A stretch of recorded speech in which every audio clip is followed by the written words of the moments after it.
السلام عليكم، عاملين إيه؟ يا رب تكونوا بخير. وحشتوني أوي، بقى لي أكتر من شهرين تقريبًا ما نزّلتش فيديو بسبب ضغوطات في المدرسة وكده. عمومًا رمضان كريم عليكم. فيديو النهارده هيكون باجاوب عن الأسئلة الشائعة اللي ممكن تتسأل بخصوص STEM أو مدارس المتفوقة.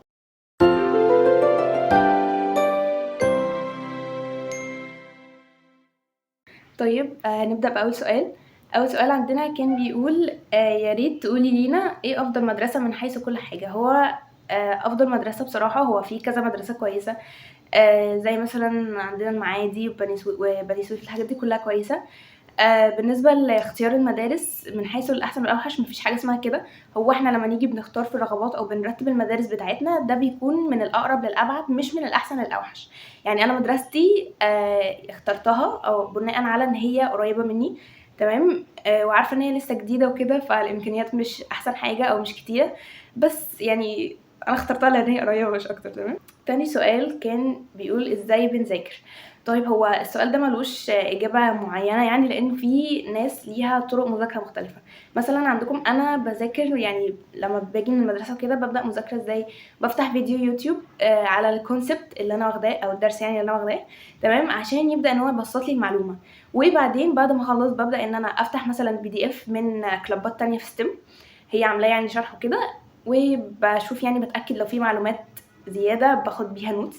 وبعدين بادخل بقى على الreference بابدأ إن أنا أحل الtest bank بتاعه، أو لو حد يعني منزّل PDFs أو كده بابدأ إن أنا أحلها. وطبعًا امتحانات قديمة دي أهم حاجة يعني. وعايزة أقول طبعًا إن الحل أهم من الشرح ذات نفسه، يعني حلّوا أسئلة كتير عشان يكون معاكم عدد أفكار كبير، تمام. بالنسبة بقى في بعض الناس بتحب إن هي تذاكر على طول من reference، دي مش أحسن حاجة، لإن الreference المعلومات بتاعتها بتكون معقدة، فبيكون مش من السهل إن هي تتفهم. عشان كده أنا بارجّح بصراحة الطريقة الأولى. السؤال اللي بعده بيقول هل ينفع إن إحنا نقعد في المدرسة وما نروّحش البيت في أجازة الweekend؟ طبعًا ينفع. أنا باعمل كده. ده بيكون في حالة إن إحنا مزنوقين مثلًا في حاجة، في تسليم بوستر أو تسليم مشروع أو مثلًا امتحانات midterm أو final أيًا كان، بنقعد في المدرسة عشان نحاول إن إحنا نلِم أكتر ما يمكن يعني. في ناس طبعًا بتعرف تذاكر في المدرسة وفي ناس بتعرف تذاكر في البيت أكتر، بس أنا بصراحة يعني ساعات باقعد في المدرسة أكتر لإن باعرف أذاكر في المدرسة كويس يعني. فبس ينفع عادي. السؤال اللي بعده هل بيكون في متميزين جوه الفصل ولا كله زي بعضه؟ طبعًا في متميزين في الفصل. مش كله بيكون نفس المستوى، بيكون في مستويات متفاوتة، مثلًا في حد أعلى منك وفي حد أقل منك. عشان كده بلاش موضوع المقارنة، إن مثلًا أنا إمكانياتي قليلة أو أنا مستوايا مش أحسن حاجة، طبيعي ده هيحصل. فعشان كده ما تحطش نفسك في مقارنة مع حد، لإنه في ناس أعلى منك وفي ناس أقل منك. اللي بعده بيقول في مسابقات دولية والّا على مستوى الإدارة بس؟ هو الصراحة ما فهمتش السؤال أوي، بس هو عمومًا في مسابقات على مستوى المدرسة، على مستوى الإدارة، وعلى مستوى المحافظة، وعلى مستوى الجمهورية، وفي كمان عالمي. يعني عند في مثلًا ISEF، في ICTF، في ITC، وفي IEEE، في كذا مسابقة ممكن إن إحنا ندخلها ونشترك فيها. وعايزة أقول إن موضوع المسابقات والprograms يعني ده جزء أساسي من STEM في حالة إن أنت عايز منحة، تمام. ده بيكون عشان حاجة اسمها CV.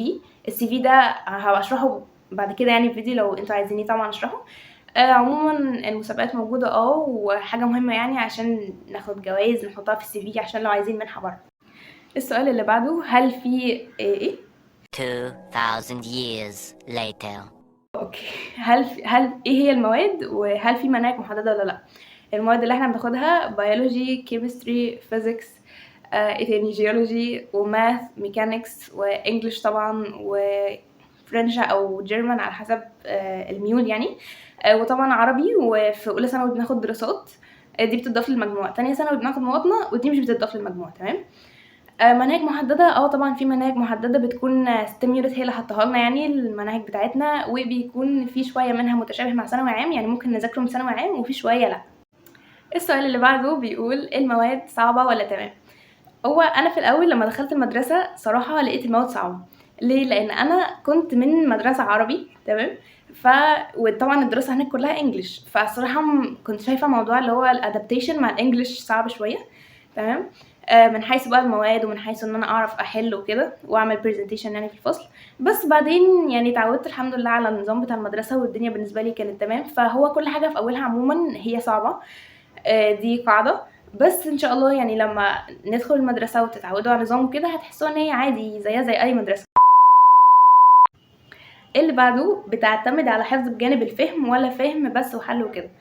هي بتعتمد على كل حاجة. في حاجات بنكون محتاجين فيها حفظ وفي حاجات محتاجة فهم وفي حاجات محتاجة الاتنين، يعني في بعض المواد محتاجة الاتنين مع بعض ومواد كده ومواد كده. فالأحسن ان احنا نكون يعني من وجهة نظري انا ان احنا نكون فاهمين اكتر ما نكون حافظين، لان الأسئلة مش بتكون زي ما احنا مذاكرين لها. في أسئلة بتكون IQ عالي شوية فبتحتاج ان هي بتحتاج فهم مننا. فهي في أنشطة ولا مفيش؟ طبعا في أنشطة. في عندنا 4 أنشطة في المدرسة: اقتصاد، صحافة، ميوزك وارت أو رسم. صراحة أنا ميوزك لأن عندي يعني حب الميوزك وكده، فانتي عادي من حقك ان انتي تختاري أي نشاط من ال4 دول اللي انتي عايزاه. السؤال اللي بعده بيقول ايه الروبوتكس دي؟ سمعت عنها انها تقريبا مسابقة او نشاط. هي الروبوتكس دي عموما بشكل عام بتكون في مسابقات عادي وفي حاجات بتعلم يعني الروبوتكس دي عموما زي الاردوينو كده. ممكن برضه اتكلم عنها في فيديو. هي عموما بتتكلم عن اردوينو وروبوتات وحاجات زي كده، حاجات تكنولوجيا يعني. انا شخصيا ما بحبش الروبوتكس دي خالص ولا بفهم فيها حاجه تمام. فهي دي الروبوتكس. السؤال اللي بعده بيقول يا ريت تقولي لينا على كل حاجه عن الحصص واليوم الدراسي بشكل مفصل. بصراحه ما فهمتش السؤال ده قوي، بس انا عموما عملت فيديو عن يوم في حياتي ومن اول ما بصحى وبروح المدرسه واليوم الدراسي ولما برجع كل الكلام ده تمام. عموما احنا بناخد 5 سيشن في اليوم وكل سيشن بتكون 80 دقيقه بالظبط تمام. فهي ثانيا اخر حاجه، هل في وسائل ترفيه ولا بتبقى دايما ضغط؟ مفيش حاجه اسمها مدرسه دايما ضغط. احنا بنضغط كتير قوي، بس في طبعا وسائل ترفيه. يعني هما مثلا بيعملوا لنا فان دايز، ساعات بيدونا بونبوني من غير سبب، بيرفهوا عننا، بيطلعونا رحلات والكلام ده كله. طبعا في وسائل ترفيه لان مفيش مدرسه هتقعد ان هي تضغط على الطلاب دايما. السؤال اللي بعده، هل بنذاكر في الاجازه الاسبوعيه؟ هو ده على حسب بصراحه. يعني انتي لو مراكمه حاجه تمام هتضطري ان انتي تذاكري في الاجازه الاسبوعيه، او لو عندك تاسكات كاب فهتضطري برضو ان انتي تعمليها في الاجازه الاسبوعيه. لو مش وراكي حاجه بقى، مش مراكمه مذاكره او تاسكات كاب، عادي. عموما انا مراكمه والمذاكره بره هي بتولع عادي جدا. ف حاولوا يعني ان انتم ما تراكموش على قد ما تقدروا. ارجوكم ما تبقوش زيي، انا مراكمه وبحاول ان انا يعني اخلص اللي عليا. السؤال اللي بعده بيقول هل عادي ان احنا نخرج؟ طبعا عادي ان احنا نخرج. بس في نوعين خروجات. في خروجات كاب، دي عادي مسموح بيها في مش في اي وقت، بس يعني بيتسمح بيها اكتر من الخروجات العاديه. لو انت عايزه تخرجي مثلا تجيبي حاجه او تخرجي تروحي اي حته، ده بصراحه الموضوع بيكون صعب شويه. هي مدرستنا لسه فاتحه جديد فعشان كده بتخاف علينا بشكل مفرط يعني، فبتضطري ان انت تجيبي اقرارات من الناس كلها تقريبا عشان تطلعي، من ولي الامر ومن المدير ومش عارفه من مين ومن مين. فالموضوع بيكون صعب شويه، بس عموما بنخرج عادي. السؤال اللي بعده، هل مسموح ان احنا نبقى في المدرسه في الاجازه؟ لا، مش مسموح ان انت تبقي في المدرسه في الاجازه. يعني الاجازه في البيت، غير طبعا الحالات اللي انا قلت عليها ان انت لو عايزه تقعدي في ايام الترم او فاينل او زنقه كاب اي حاجه من الكلام ده كله ده عادي. لكن اجازه مثلا نص السنه او اخر السنه لا، ده مش مسموح. اخر حاجه، انت اشمعنى اخترتي ستيم اكتوبر مع ان في مدارس تاني اعلى كفاءه منها من حيث المدرسه والنظام والسكن والاكل والمدرسين؟ زي ما قلت في اول الفيديو، اختيار الرغبات بيكون بناء عن الاقرب للابعد مش الاحسن والاوحش. فانا ساكنه في الفيوم تمام، فمدرستي في اكتوبر، فهو لحد ما بعيد يعني تقريبا ساعه وشويه سفر. فايه هي اقرب حاجه، يعني هي مقارنه بالمدارس التانية فهي اقرب حاجه بالنسبه لي. عموما انا كنت مرتباها اول رغبه، وتاني رغبه كنت مرتباها المعادي. فهي جات لي اول رغبه ليه؟ مش عشان حاجه، بس عشان المدرسه كانت لسه فاتحه جديد وكانوا عايزين يملوها وكده، فاتقبلت اول رغبه عادي. اما عموما لو المدرسه دي اتملت اللي هي مدرستي حاليا وفي ناس جايه تقدم بعد كده، هما مش هيقبلوا يعني كده. بيكون في اختبارات بتتعمل، كل ما سكورك يكون اعلى في الاختبارات دي كل ما تقربي للمدرسه اللي انت عايزاها. يعني مثلا نفترض انا مثلا حاطه ستيم اكتوبر اول حاجه، بعدين اسكندريه، بعدين معادي، نفترض يعني تمام. انا لما دخلت الامتحان سكوري ما كانش عالي قوي، فهبدا ابعد، يعني هبدا اكون في مدرسه ابعد وابعد. كل ما سكوري يعلى كل ما هقرب للرغبات الاولى اللي انا حطاها تمام. بس كده ده كان الفيديو بتاع النهارده. يا رب اكون فدتكم يعني. لو حد عنده اي اسئله تانية يكتب لي في الكومنتات وهرد عليها عادي.